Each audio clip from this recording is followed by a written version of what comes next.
whoever is online. I thank you very much for welcoming me to this talk. It's an incredible honor to be here and to be speaking to a really international audience. And that is what exactly we mean by diversity. So I'm going to share my experience over the next few minutes, and hope to then have an interactive session both within the room and from people online if they have any questions to ask, or rather have an interactive conversation. So let me tell you a bit about myself and why I am here to talk. And as you can see on the slide, it does say the second chance in life, and this is indeed my second chance in life. And I am trying to make it meaningful. And it's not just me, it is on behalf of all people like me who have had to go on a detour because of some life-changing events. It all kind of started on 17th of July 2019 when I was admitted to the hospital for an elective, relatively minor surgery for a trapped nerve on my left shoulder, which was causing me some pins and needles and some tingling in my little finger and pain in my neck, which wasn't getting better with physiotherapy and other conservative measures. But when I woke up from the surgery, I realized that I could not feel my legs. It was, as you can imagine, quite a worrying thing. And I called the nurse and I told her that I don't seem to feel my legs. It seems like I've got lots of pins and needles. And the nurse said, "Don't worry, doc, it's probably just the anesthetic." And it was almost 11 o'clock at night. So I thought, yeah, perhaps that's what it is. And I waited till the morning. I tried to take as much reassurance as possible from the nurse's words. And in the morning, the surgeon came to see me, and by that time the symptoms had actually worsened. And I told him the same, that I just can't feel my legs. What's happening? And his reply was quite similar. He says, don't worry, this is probably just the anesthetic. Sometimes it can happen, this is expected. I'm going to start you on some steroids. And he started me on a steroid called dexamethasone 16 milligrams, something which is used for severe hormonal crisis, or in terms of palliative care patients with terminal cancers and stuff like that. But things kept getting worse, and I remember I told him exactly these words, that it feels like I'm wearing a tight, wet underwear about 2 times less my size. But for whatever reason, he decided to carry on with the treatment and not investigate it further at that point in time. So it was almost 4 days, by which time I could not move, I could not get out of the bed by myself or do anything. And when 2 physiotherapists helped me to get to the toilet, and I sat down and I could not feel the toilet seat, I was really worried, because from my own medical experience, it was symptom of cauda equina, something which needs to be treated within 4 hours, not 4 days. So I then had a scan, an MRI scan, and the first thing which the nurse came to tell me was that everything is fine, you just need to carry on with the medications. And that actually gave me a lot of relief, because I thought the scan is done now, it hasn't shown anything untoward, so I just need to carry on with the medication, it's just a matter of time. And I remember my wife who was with me during all this time, she went home to offer her prayers or thanks to God. But around 3 p.m. in the afternoon, the surgeon himself came rushing in, saying that I have just had a word with my colleagues, and they said that we have to do some emergency surgery to decompress your spinal cord, but we don't have those facilities in this hospital, so we will have to transfer you to another hospital in Essex. So as you would imagine in trauma movies and stuff, so suddenly from somebody who was languishing in the bed and talking about his complaints, I suddenly got strapped onto a straight board called a cervical board, and I was transferred in a blue light to another hospital across the Dartford Bridge, and I then had to have a much more major surgery. But the delay of those 4 days left me with symptoms which are now going to last a lifetime. I somehow had this feeling, whether it is because of my own medical experience or because of whatever was happening to me, or by the intuition, that I felt that this was going to be a marathon, not just a sprint. And I was discharged from the hospital following my second surgery. I reached, and the surgeon somehow, I think he realized that some things had gone wrong, and he just did not show me his face. And that is one thing which did hurt me, because I think it was the fact that things can go wrong. That's not a big deal. I probably was one of the unlucky patients, but for the fact to be let down by somebody who probably had some fault in what happened to me, did not show his face, so that was difficult. I reached home, and then 2 days later I had a fall and I was readmitted. I had a fall trying to get out of bed, and I was readmitted to the hospital. I was, again, this surgeon did not see me. I was seen by somebody else, and he said that no, there isn't much that can be done, so you just need to carry on with the treatment.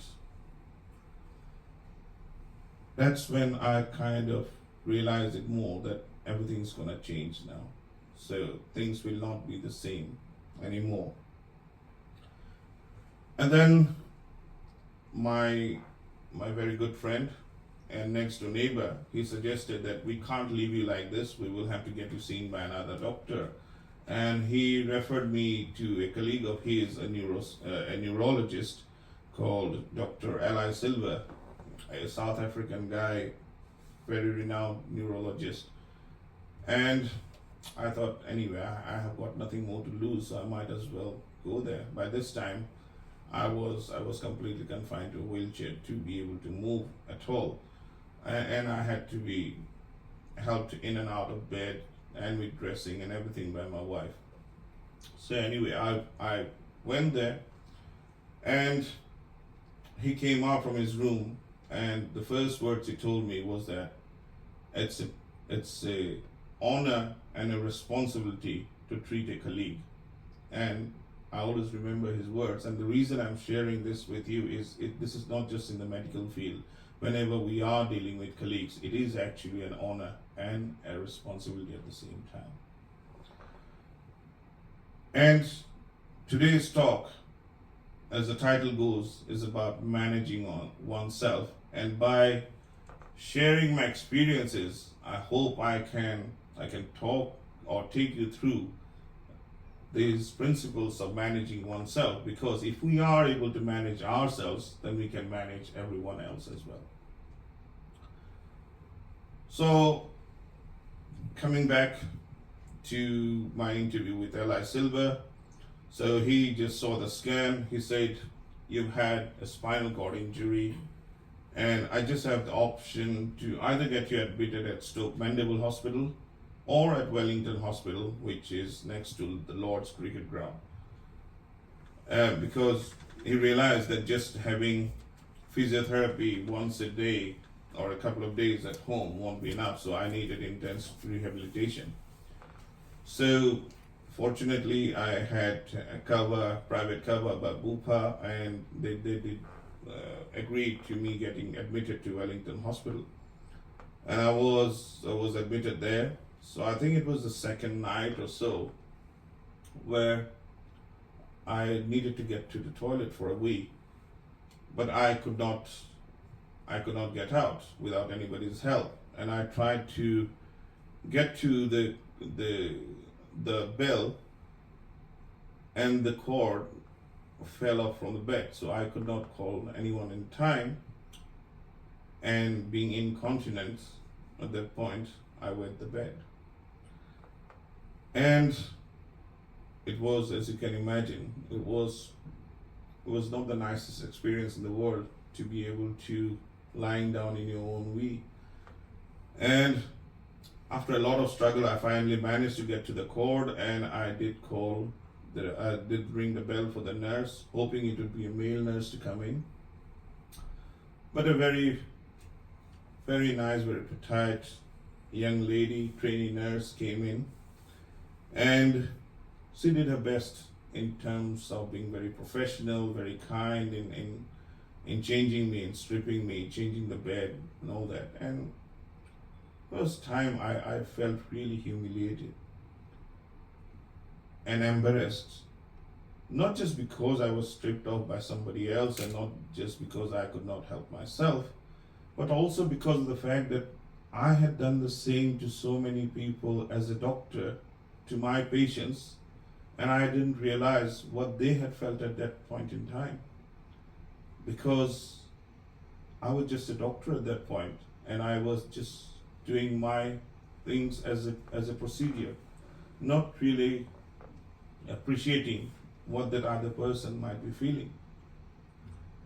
And that is again important in every field, because there are lots of things we do knowingly, and there are things which we do unknowingly, not realizing the impact it might be having on the other person, whether it's your near and dear ones, whether it's a professional colleague, or whether it's a person on the road, because every action does have some sort of reaction. So anyway, that was the time when I thought, I just can't let go of my life like this. I have to take the bull by the horns, and I have to start taking charge of things. You know, we all, whether we admit it or not, we all are control freaks. We all do want to be in control. And it is quite easy to be in control when things are going smoothly, things are going right. But it is more important to be in control when things are not going your way, when things are not in the way you want them to be. Because that's when we become reactive, right? But that is the time when we need to be in more control. And that is what I realized at that time, that this is when I need to be in more control of what is happening around me. When there is a storm, an eagle flies higher, at a higher altitude, to get above the turbulence, while a dormouse tends to hide in a corner. So it is up to us to decide whether we want to be that eagle or we want to be the dormouse waiting for the storm to pass by. A couple more days passed in the hospital. By that time, I was building up a good rapport with the nurses and the doctors and the cleaners and everyone there at Wellington Hospital. I had made it a point to my family not to visit me more than once a week, because every time they came it was quite traumatic, both for me as well as for them. And it was, I think, the second week I was there. One of the matrons, I think she was going on holiday for a week or something, and she came to say goodbye at the end of her shift, and she said, "Doc, would you like a copy of your reports?" I said, "Yeah, why not?" So there wasn't much to do, so I thought I'd just go through my reports. So she bought me my file, and I was going through the file, through my reports, and then on one of the reports, one page, it had all the things, about the contusion on the spinal cord and the damage and whatever. But there was also something else which said malignant tumor seen in the thyroid gland, which in layman terms basically means I've got cancer. And this report was filed away a couple of days ago because the doctors were so much concerned about the spinal cord and they were looking up the films but not reading the report, which also mentioned about something else. And this again demonstrates how important is it to look at not just the detail of everything in your work or in your personal lives, but also to look at the bigger picture. Because it was by some grace or luck that report came to me and I diagnosed my own cancer.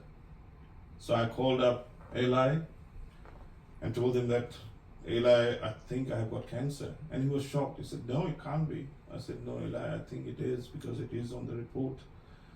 And don't worry, I'm not going to complain or anything. All I would ask is, can you get me a biopsy tomorrow? Possibly, because this needs to be sorted. So he probably had a go at the resident doctor, perhaps, because just after a few minutes the resident doctor came in apologizing profusely for missing this report and all that, and then I just said, don't worry, you just get my biopsy done.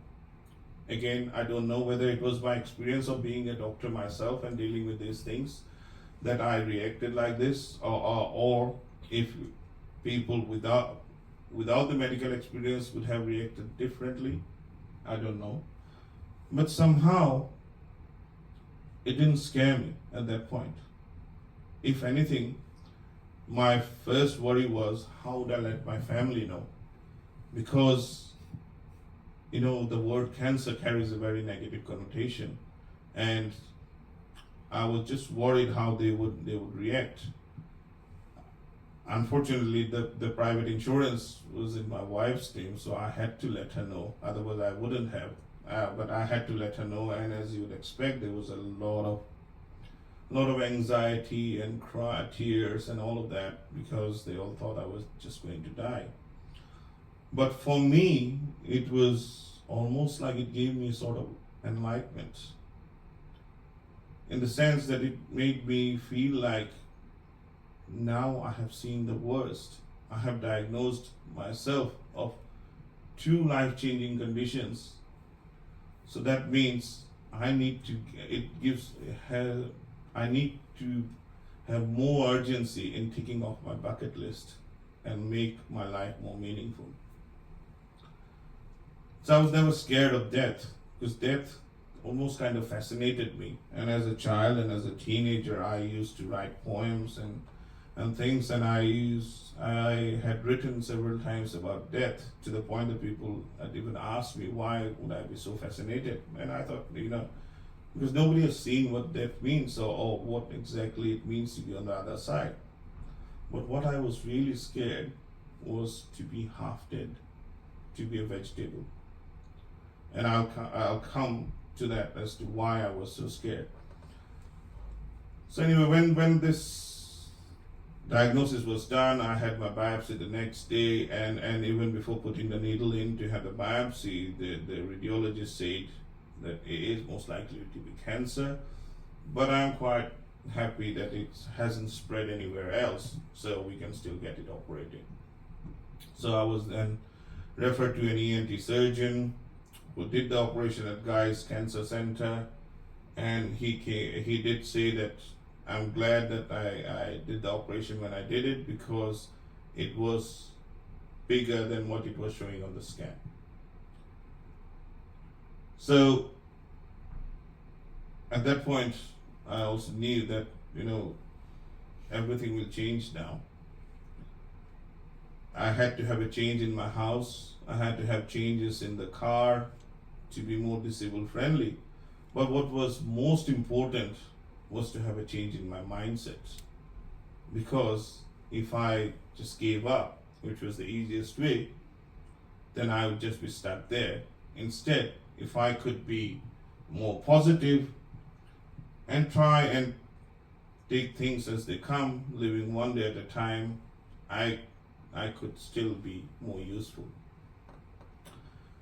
That was when I started writing, and I started putting some small snippets, some reflections on social media, on various groups about things like how life can change in an instant, how to get used to being a newly disabled person, and those sort of things. And somehow it seemed to ring a bell with many people, and before I could realize, the response was overwhelming, and then people wrote back. There were 300-400 comments on everything that I wrote, and lots of people say that you should start taking writing more seriously.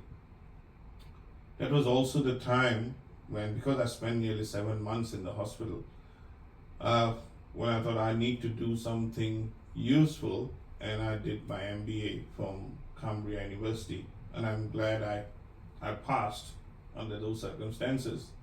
And doing the MBA, perhaps because I wasn't doing it for the sake of career or getting a degree, I was actually doing it for learning something. It actually taught me something, and passing the MBA was was a bonus, because it gave me not only something useful to do, but it also gave me a degree and some knowledge. And after I was discharged from Wellington Hospital, I still needed to carry on with intensive physiotherapy, but I could not afford to do that in England, because paying for privately is quite expensive. I think we don't realize how lucky we are to have the NHS, as broken as it may be now, because of either some politicians or managers or whatever. But when you have to pay for your treatment, as you do in India or in US, you realize how difficult things can be. But I did go to Kerala in South India, and I was there for nearly 3 months, and that was where they got me to stand up and take a couple of steps with the help of a Zimmer frame, and then with the crutches. But I could only walk, and even now I can walk about 20 to 30 yards. Anything beyond that, I do need a wheelchair. But again, that was a time of reflection for me, and that was the time when I started writing more and more. And I remember when I had landed back in Heathrow, coming from India, and I turned on my phone, and there was a message on Facebook Messenger, and this lady doctor whom I've never met, so she sent a message saying that yesterday I took part in the London Marathon, and just when there were about 3 miles still left to go, I just could not carry on anymore, and I wanted to give up. But at that point, I remembered what you had written, and there you are, who can't walk, and here I am privileged to run, but I am giving up. So I did manage to carry on, and eventually I did finish, and I dedicate my medal to you. And it was so touching, that's I felt that there must be a little bit of power in my words or in my writing, and I should probably try and take it more seriously. And I did, and through LinkedIn, through some acquaintances, so I got in touch with the publishers, and they assigned me an editor who was brilliant, who helped me structure what my writing was. And while I thought that writing a book was an impossible task, but as I was writing and structuring my reflections, it became quite a cathartic experience in trying to share my own experiences, trying to say things which were very intimate. But I know that many people find it still difficult to share those experiences. So it almost felt like I had to carry the baton on their behalf, and I had to write so that I could let people know what it means to be disabled, what it means to take a second chance in life, what it means to live life again and rediscovering yourself. And in about 6 months' time, this came into being, which is my book, The Second Chance in Life. So this book gave me a new identity. It became a bestseller on Amazon, and it has been on the bestseller list for the last whole year across more than 20 countries. And I think on Kindle it has been downloaded almost 60,000 times. So, and since then on, I have been invited to several platforms, both nationally and internationally, to talk, to counsel, and in a way give me a completely new identity. And it makes me think whether all this sequence of events was some sort of higher calling, where it had transported me from what I was to where I am today. And before this life-changing event occurred, I was, I would say by many standards, a pretty successful doctor, because although I have got a surgery background, I changed into general practice. In 2006, I finished my training, and then I joined as a partner in a practice in North Kent, so near Dartford. And from one practice, I built up or expanded into 5 practices. And when I joined that practice, we had a turnover of 490,000, and I made it up to 2.4 million. So at that time when this happened, I was the senior partner of 5 practices and a restaurant and a couple of other investments. So, and I thought life is rosy now. I don't have to worry about anything, and suddenly everything changed.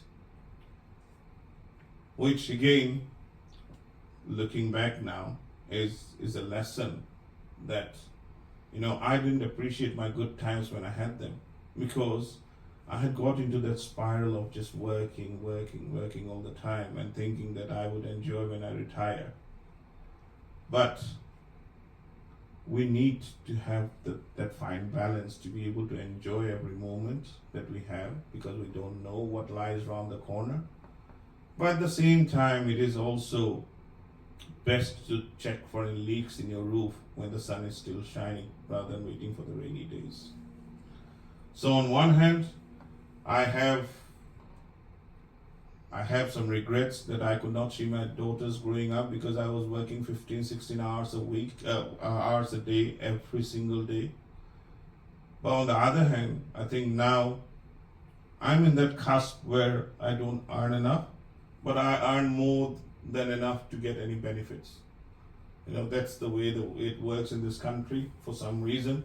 So, but in spite of not being able to work and needing to take ill health retirement for now it's 3 years and 10 months, I've still been able to maintain a pretty decent lifestyle for my family, from my savings and from my investments.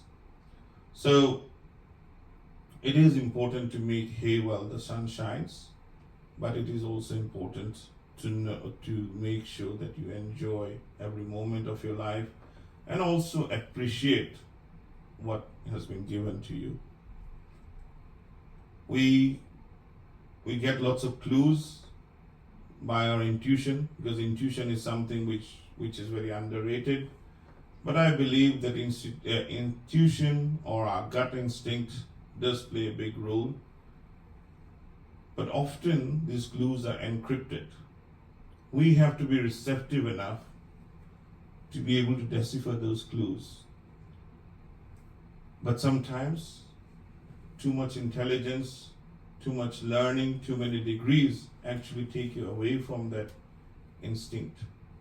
So we have to be receptive enough. We have to be open enough to understand, to reflect, and to listen to what your gut instincts say, Because more often than not, your gut instinct will guide you the right way. And that is an important part of your management. If you're gonna do something, your gut instinct says it's not the right thing to do, but you still go ahead. It is quite often that at some point you'll realize you didn't do the right thing. So, as I mentioned, things changed quite a bit. I have really had to deal with lots of things, both physically, being in a lot of pain every single day. I have some symptoms. One is called sensory ataxia, which basically means that as I'm standing here, if I close my eyes, I can't really tell you whether I'm standing on a carpet or on the green grass, because I can't feel what's there. I have to actually see my legs to be able to move them. I suffer from severe neuropathic pain, which is like having electric currents going through my legs all the time, every few seconds.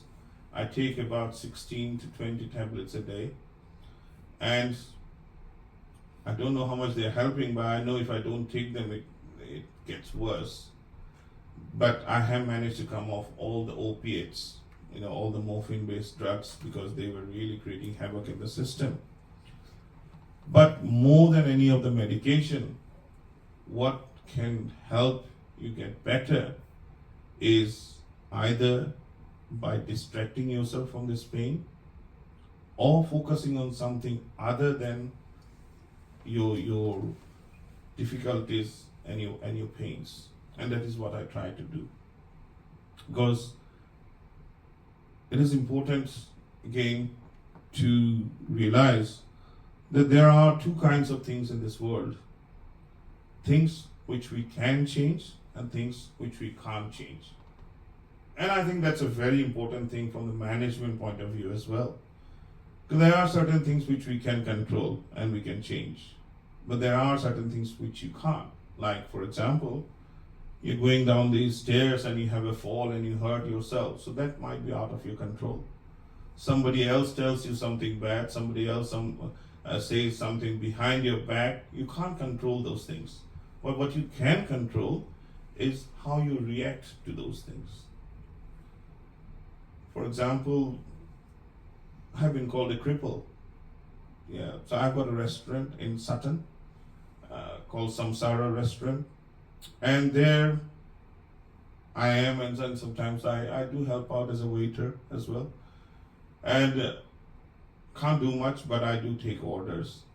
And on one occasion, one guy actually called me, "Hey, cripple," and it took me a little while to actually realize what it called me. And one of my staff members said we should eject him from the restaurant because he should not be served. I said, "No, don't worry, man. Just let it be. I am a cripple. What's the big deal about it?" But just after a couple of minutes, I think this guy realized that it was a bad joke. So he came up to me and he put his arms around me and he said, "I'm really sorry, I shouldn't have done that." And I did tell him that that was a sick joke. And there was no offense, but that is where the empathy factor comes in. So here I'm talking about two things. One is my reaction. So I could have gone and had an argument with that person, but it wasn't going to help anyone. I would be more disturbed. But maybe because of all these other experiences, I had become quite numb to some of these smaller things in life, which waste a lot of time of our life and do not let us appreciate the bigger things. It also brings in the other factor, which is a big part of today's talk, is empathy. Because people like me, who are disabled in one way or another, and some disabilities may be seen, some disabilities may not be seen, because we are also talking about mental disabilities as well. People like us, we don't need your sympathy, we don't need your pity. We can manage. All we need is a little bit of compassion, a little bit of empathy, a little bit of understanding. because we are, yes, I am disabled, but I have got some abilities which you may not have. So the other word which is coming more into play now is specially able. So if we can understand that these people who you term or we term as disabled, they have got their own story and their own accomplishments and their own abilities as well. And if we just had compassion, a bit more compassion, a bit more empathy, then this world can be a much better place. Everybody talks about wanting to go to heaven, although nobody wants to die, right? So, but we don't know what heaven looks like. Yeah, whether you believe in God or not, that's an entirely different thing, because religion and faith are two different things.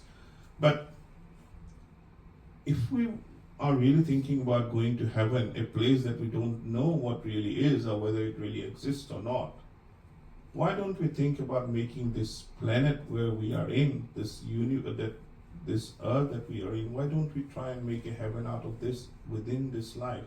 Because this is something we know and we can control. Because most of the time we just moan about the things that we don't have.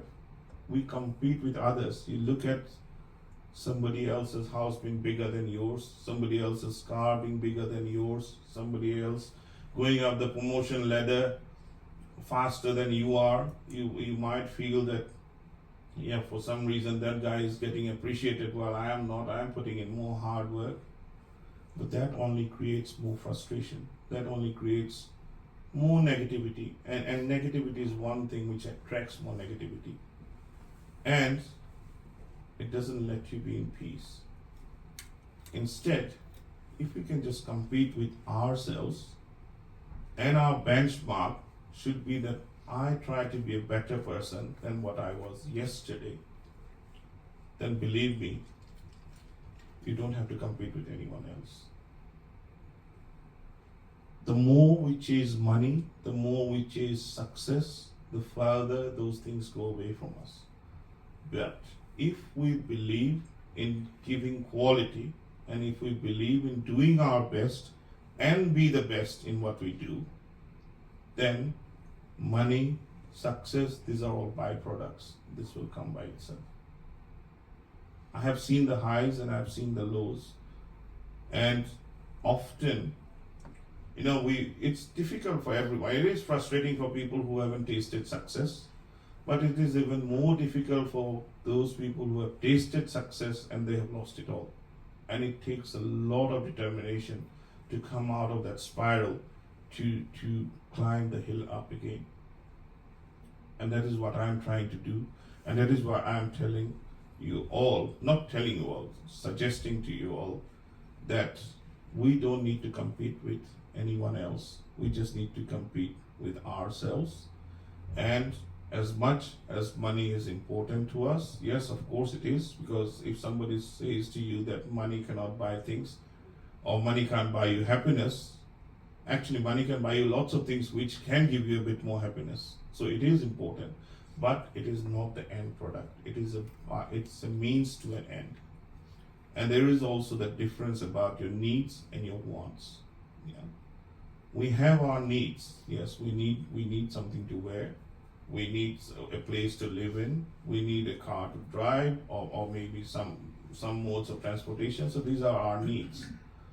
But if we are going for a cobra skin bag, or you wanted the most expensive shoes, then that transforms into wants, and there is no end to the wants. And then you just want your wants, and you end up in a never-ending rat race with no finishing line.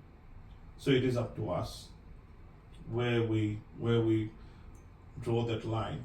And it is difficult, but what is really important is about finding the purpose of our existence, what we are meant to do, why we are here. And that is more than just the job. Yes, the job is important. It is very important to give more than 100% to your job, to your family, because this is what is paying you. In fact, if anything, I would suggest that you should try and do more than 100% to your job, so that, because people might argue that, I mean, why should I do more than 100%? But the thing is, if you give out more than 100%, or you do more than you're paid for, then you become an asset to the company. You become indispensable. And then, if I have to fire some employees for whatever reason, then you wouldn't be in that list, because I need you more than the other people. So it is actually important. It is an important management lesson as well, that it is an investment of doing more than what you're paid for. But I've never worked in a corporate, so I wouldn't know. You guys would know that better. I'll just give you an example of perspective. Please do let me know about the time. Yeah, so how we're getting on. Yeah. So I'll just give you a story. So there were 3 people sitting on the side of the road, and they were breaking stones. This is before the time of ChatGPT. Yeah. So where people used to do things by themselves. So they were breaking stones, and this passerby, he was going, and he asked the first person, well, what are you doing? I said, I don't know, what the hell am I doing? I'm just breaking stones, and I don't know why am I even doing that. And so he was just moaning and moaning and moaning. So this guy moved on. He asked the second guy, what are you doing?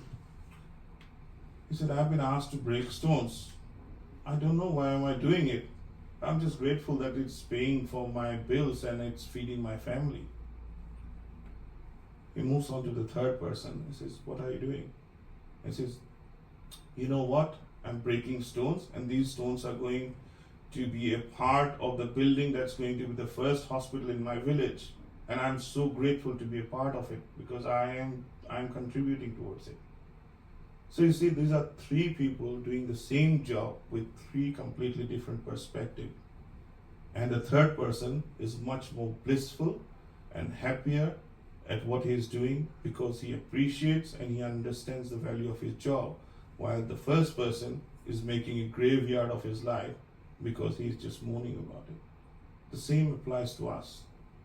If I've seen doctors who as a GP, moan at seeing 20 patients a day, and believe me, I saw 40 to 45 patients a day because I was a senior partner, and the buck stopped with me. But to me, even though that might be the 45th patient, but for that 45th patient, he is the only patient. So he still expects me to be as fresh and as smiley as I was with my first patient in the morning, because that is the expectation. So irrespective of whether I'm tired or not, I had to fulfill that expectation to be able to become a good doctor.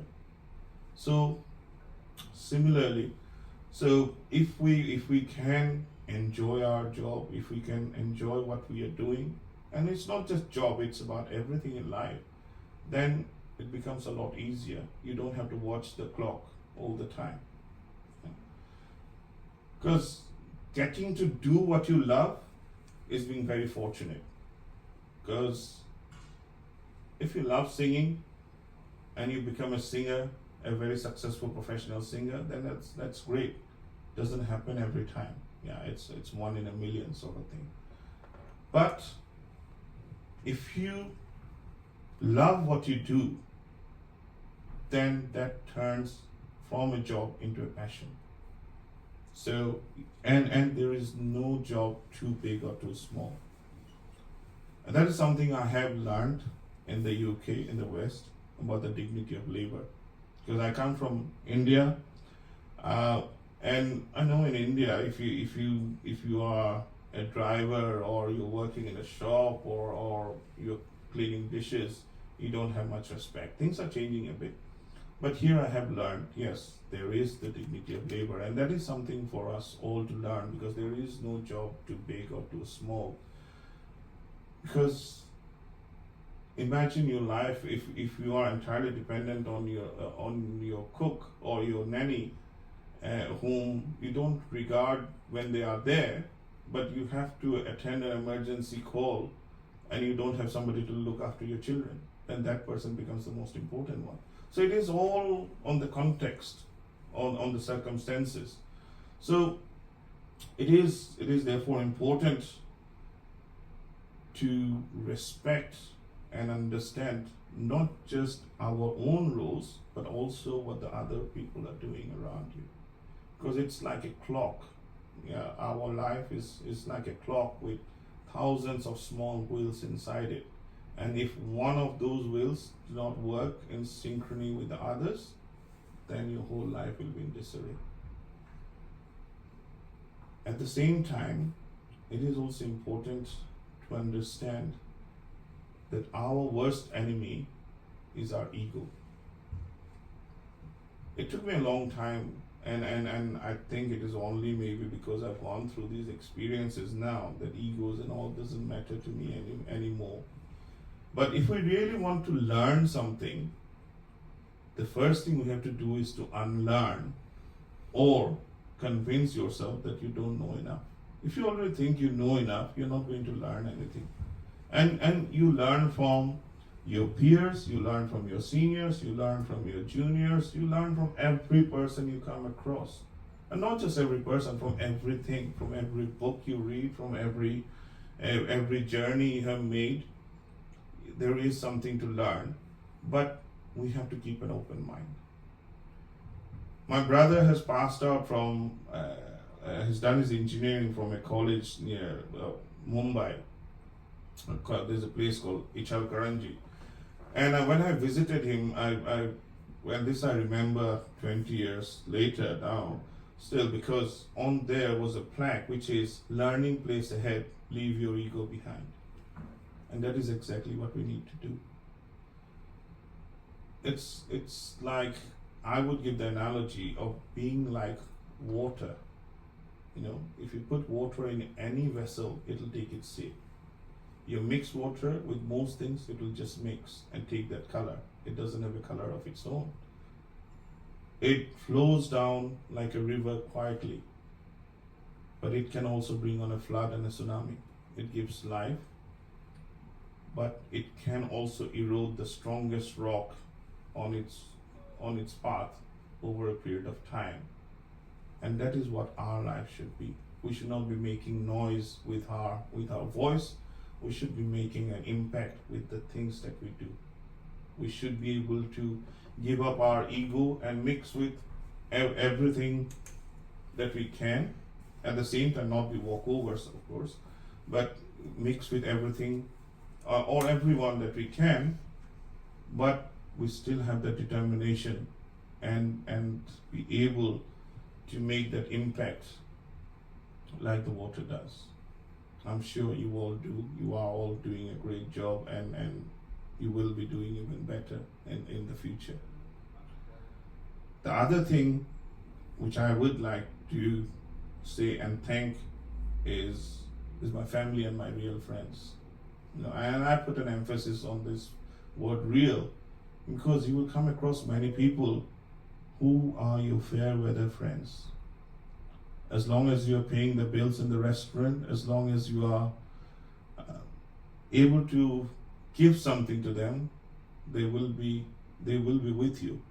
But adversity is actually a good way to find out who your real friends are, who your family is, because there are many who will turn their backs.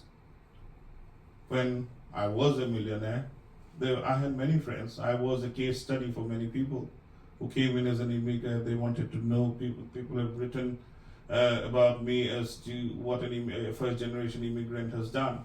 But the moment when I wasn't of much use, many of them turned away.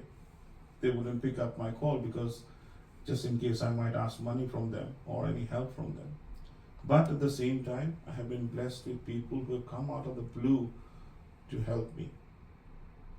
And there have been some real good friends who have looked after my parents, who have looked after my family, who have looked after me in the darkest of times. So these people, I haven't seen God, nor have any of you. Or for people who don't believe in God, that's also fine, but if you have faith, but these real friends and your family are the closest things flesh and blood to God, and we need to respect and appreciate them. Without the aid of my family, my two daughters, my wife, my mom, my mother-in-law, I wouldn't be here. And most importantly, my two dogs, because they have been my greatest healers.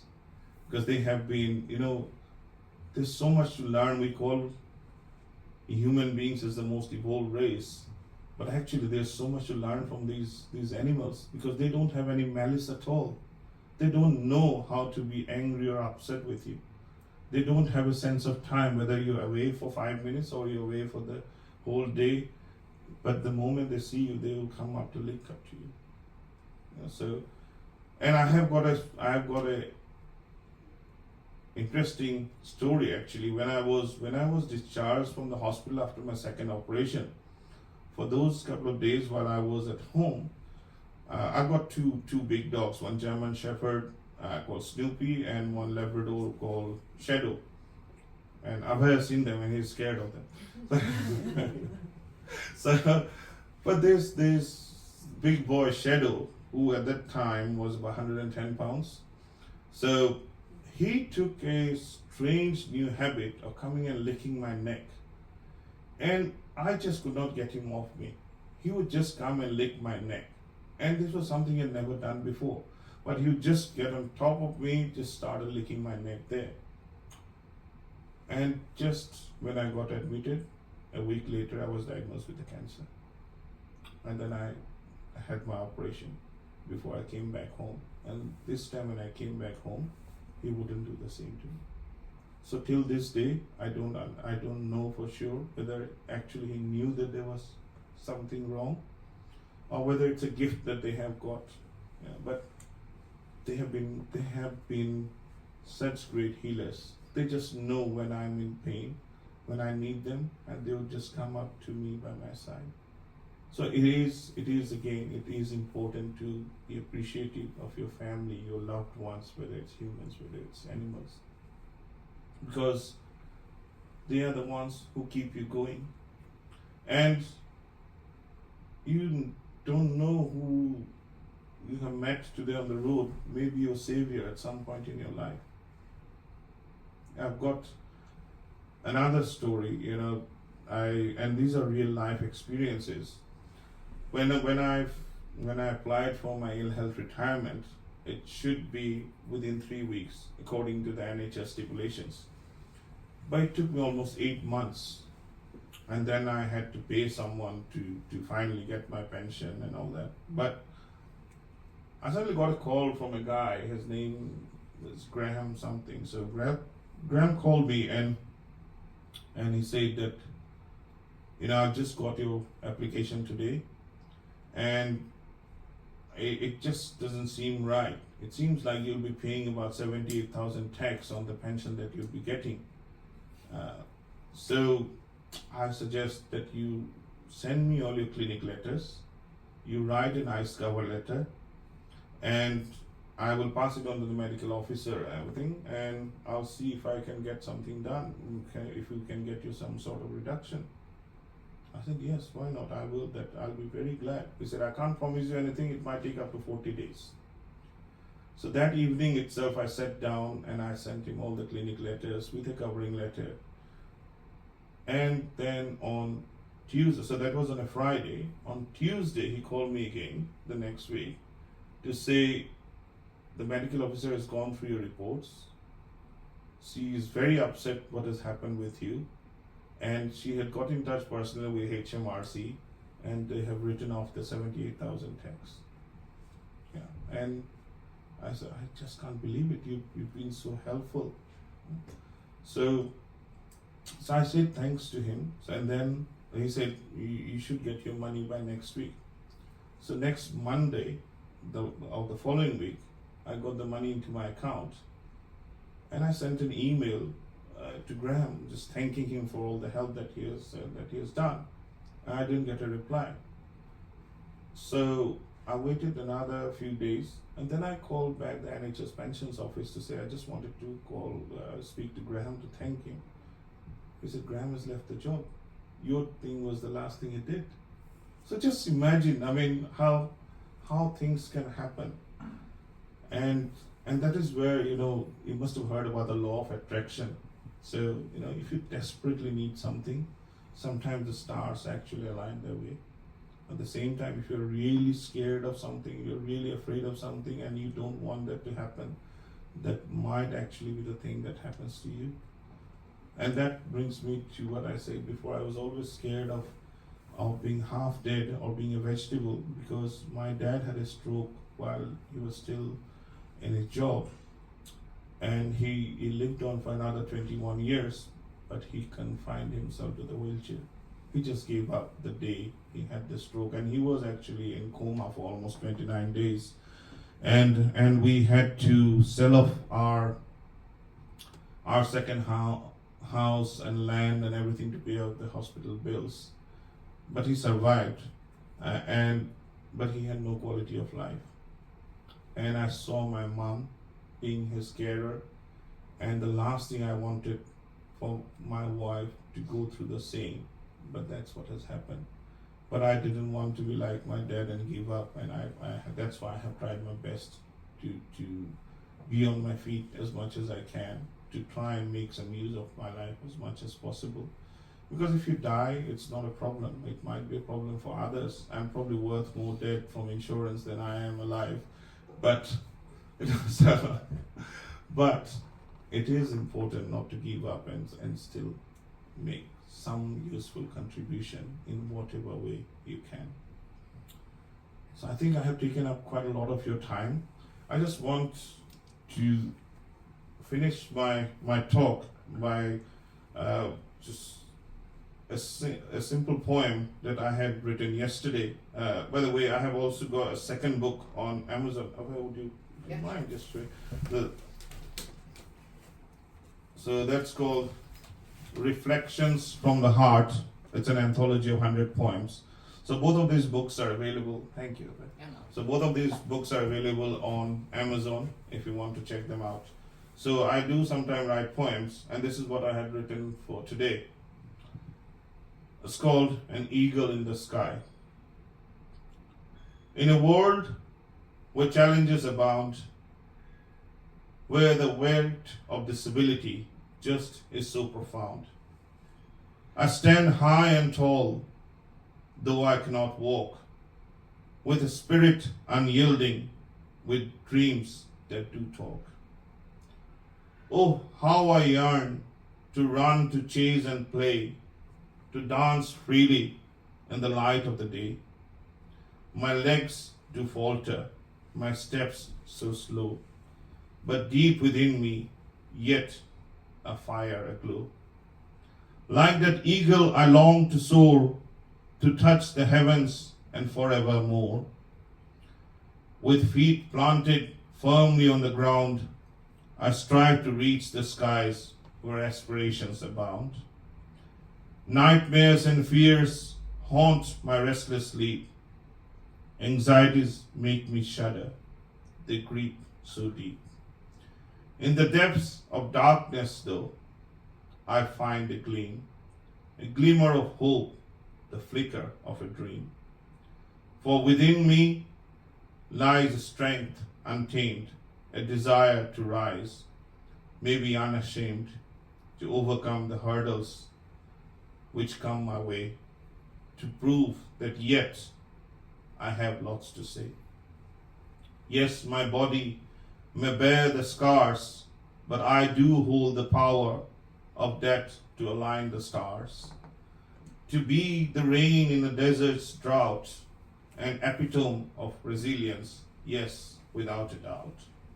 I long to be that phoenix rising high from the ashes of pain, reaching the sky. To be an aspiration for all who witness my flight, a beacon of hope, to be a star shining bright. For even in the depths of my strife, maybe I can still touch others' lives. Through my struggles, I seek to mend, to bring the light of love, to be a real friend. So let the world watch, witness my journey unfold as I navigate challenges, getting bold. Yes, bold. For in my heart I carry a flame to heal the world, to rise above the pain. I may not walk again, but I can still strive to make a difference, to help others thrive. And as the phoenix soars with grace, I too shall leave a lasting trace. So remember, my friend, in your darkest hour, you possess within you an undiscovered power to rise above all, to overcome, to inspire, to be that phoenix or that eagle soaring higher, yet higher. We cannot control what the universe throws at us, but how we react to those curveballs define who we are and what we make out of our lives. Thank you very much, ladies and gentlemen.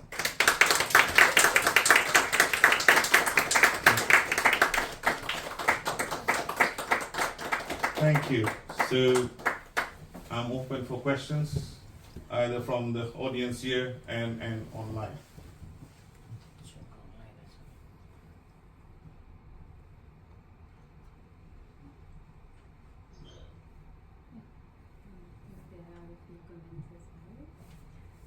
So anybody in the call, feel free to unmute yourself. Just be a little loud. And I already see Helen has her hand raised. Helen, please go ahead.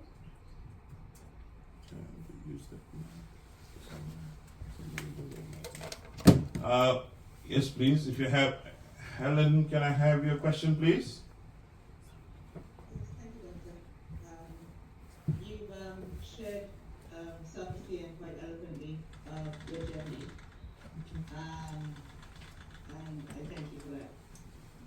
I just wanted to find out if there was one particular point where, like you mentioned,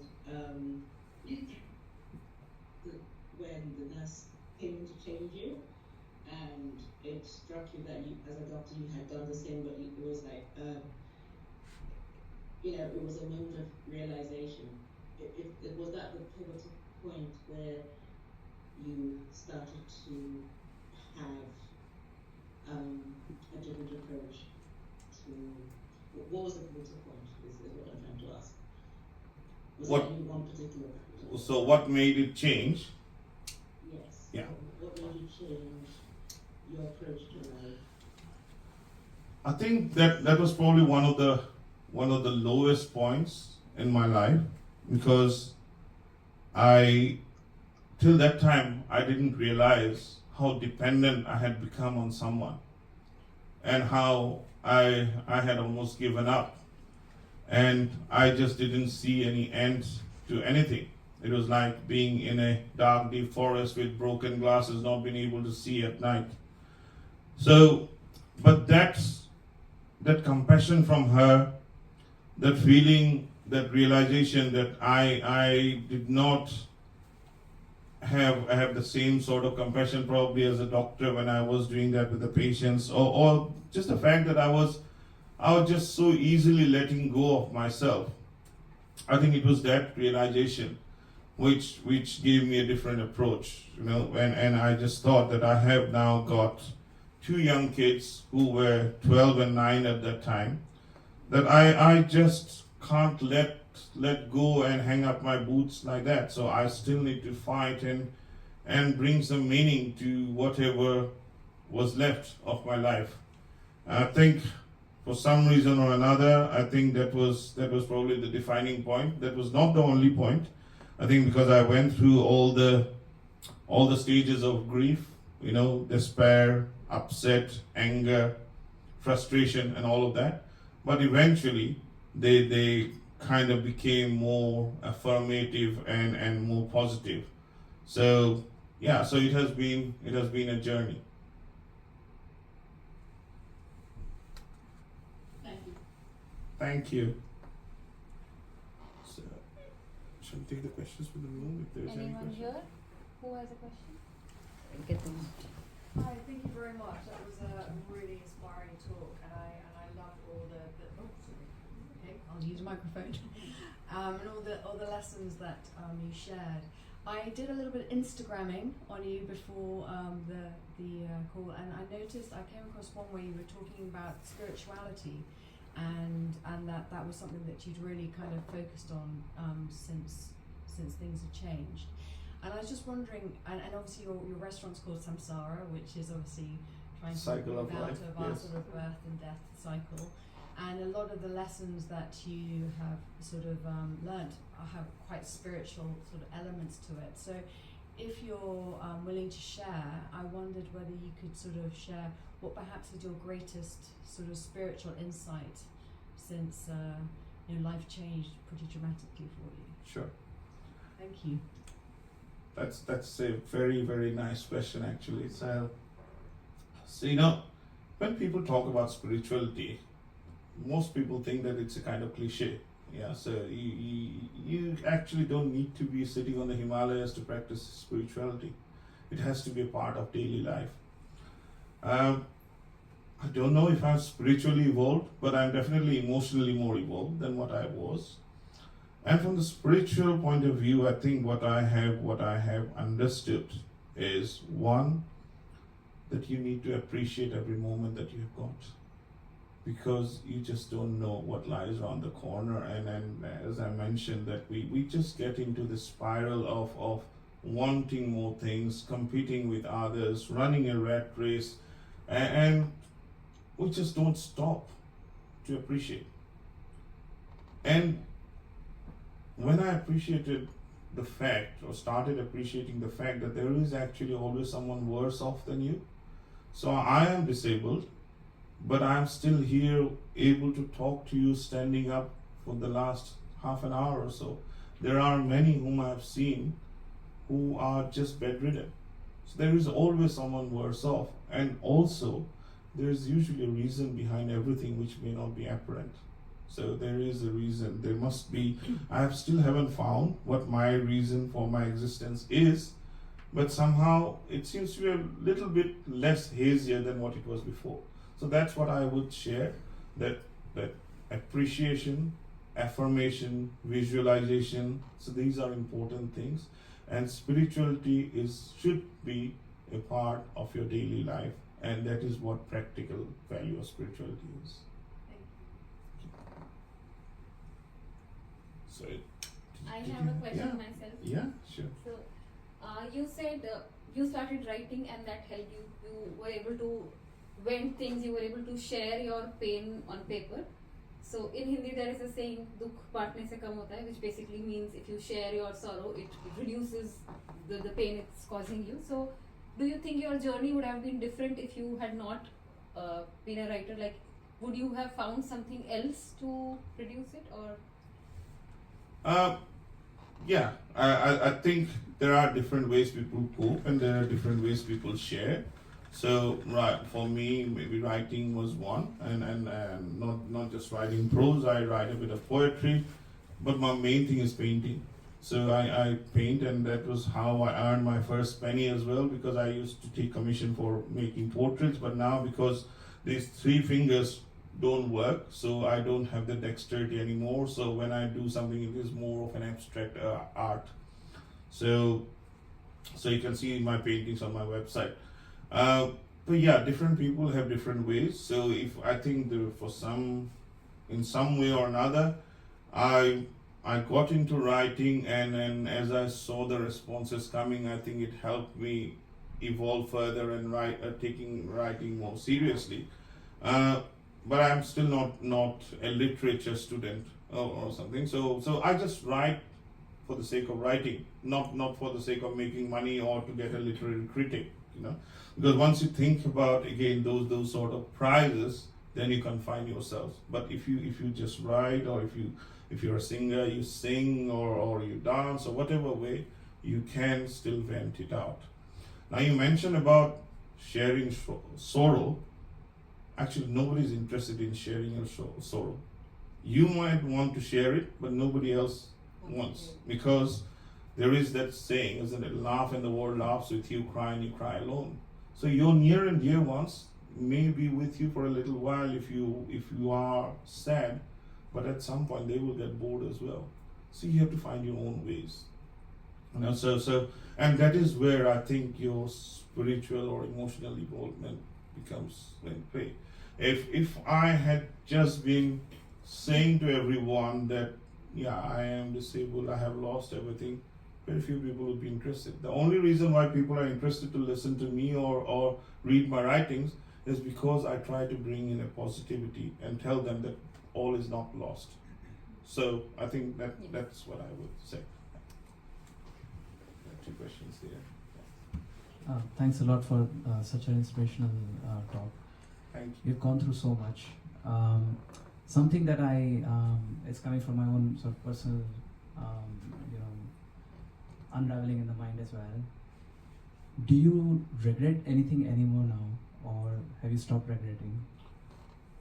I do regret some things. Yes, I do regret doing things which we take for granted. So I can't walk my dogs anymore. That's one of my big regret, because that is something I really enjoy. I can't, as I said, I can't paint properly now because I just took it for granted that I was gifted with the ability to paint. So I can't do many small things in life, and I regret not being able to be that normal father for my children, because they find it difficult. But they have been very resilient. But on the other hand, I have become almost numb to many emotions or many things. Like I don't know if you're a Pink Floyd fan. There is this song called "Comfortably Numb."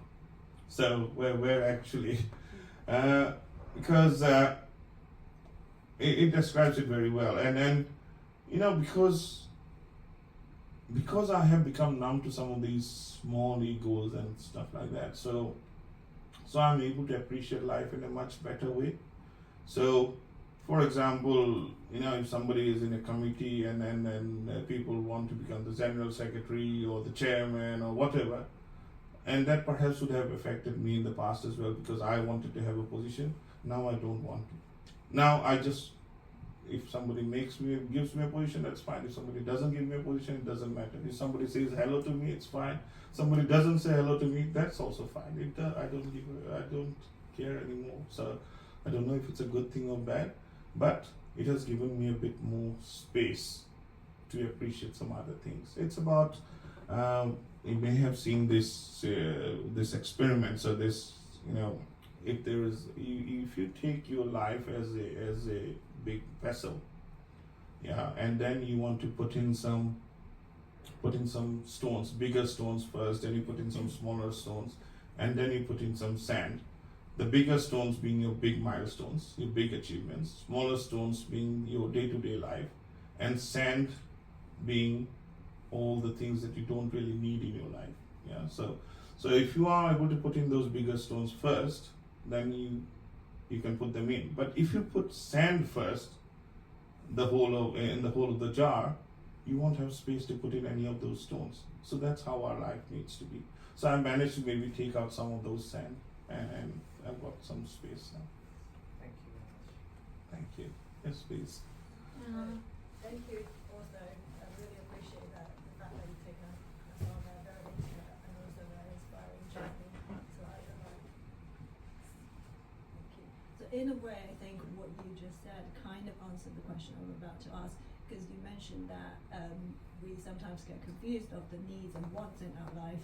I just wonder, on your reflection now, do you feel like the needs and wants of your life now compared to before have shifted in any ways, and how do you feel about that? I think yes, it has shifted.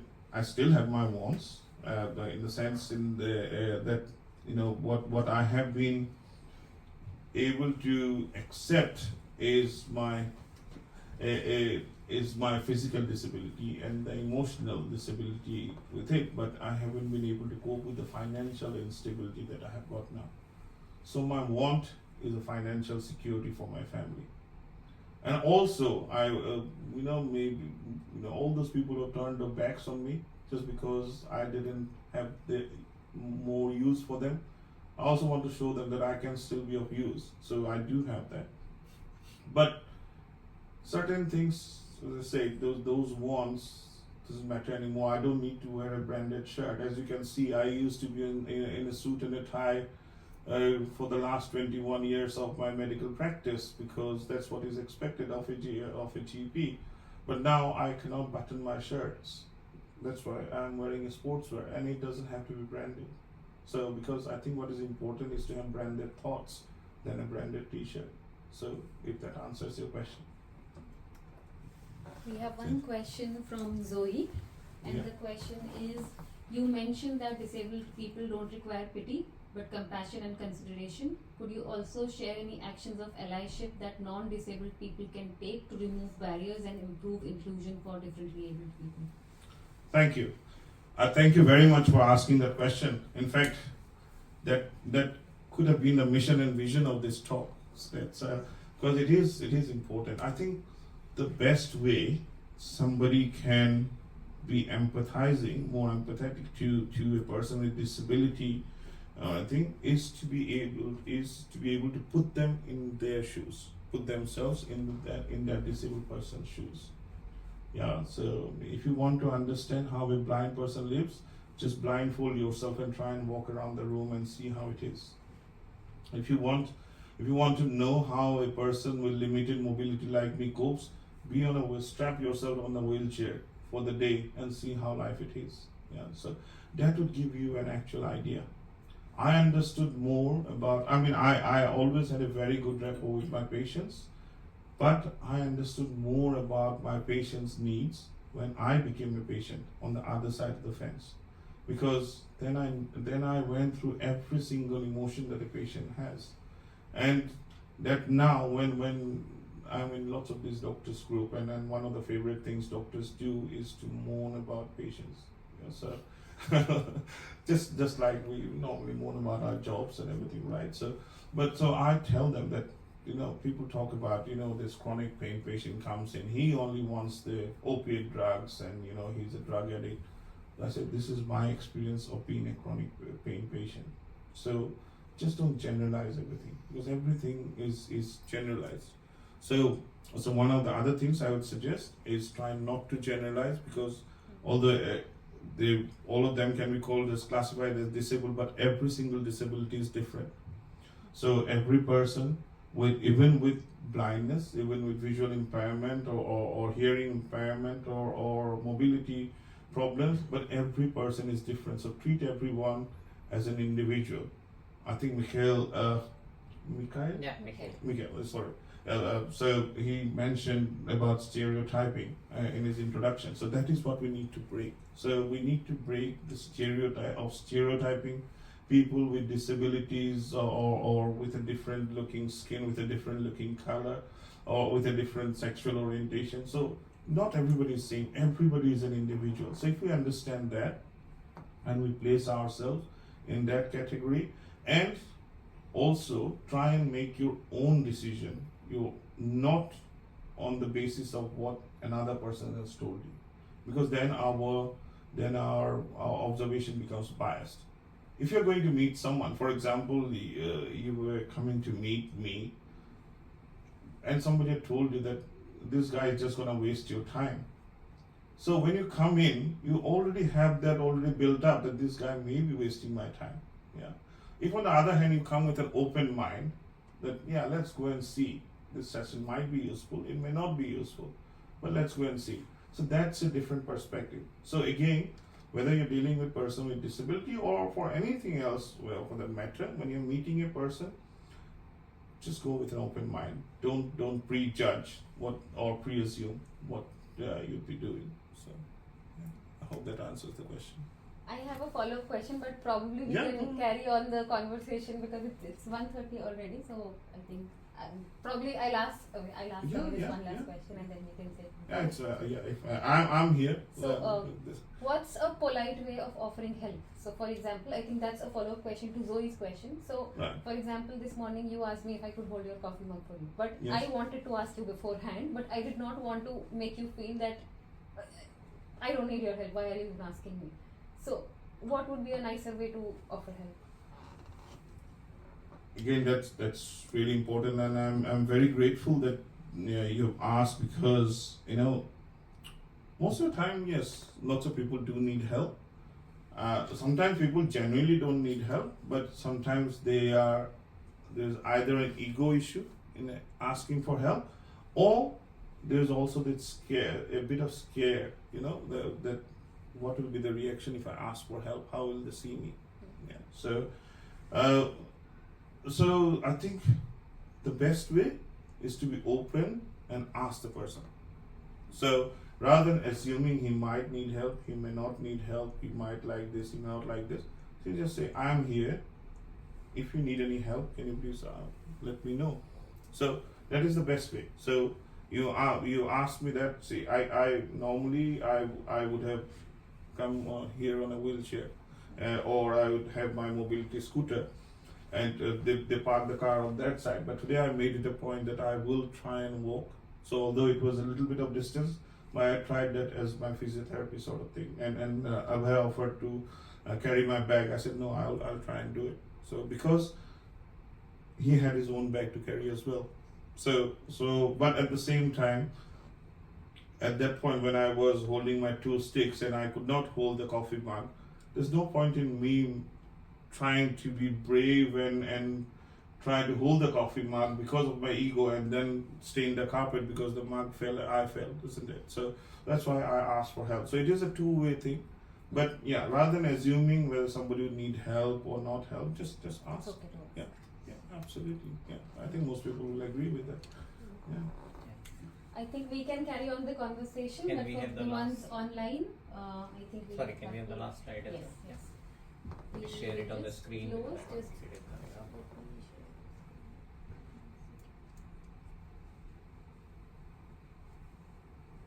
It's not showing up here. Yeah, thank you.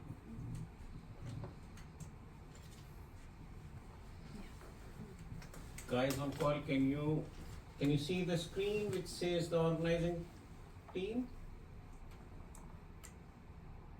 I think it's showing up in the call, yeah? Yeah, no, really, I think thank you, Dr. Bhaskar, for coming over and sharing the experience. Really inspiring. I'm pretty sure I'm speaking on behalf of the entire group here. And also want to thank Appy or Aparajita, as she's called, Daniela, Laszlo, and Manohar, I think, for organizing this. This is the first of many, I think, to come from our Diversity Talks perspective. And really thank you and the organizing group. I would say probably a round of applause for everyone involved in organizing and Dr. Bhaskar as well. Thank you. thank you everyone for joining. Thank you for the opportunity. It's been wonderful talking with you all.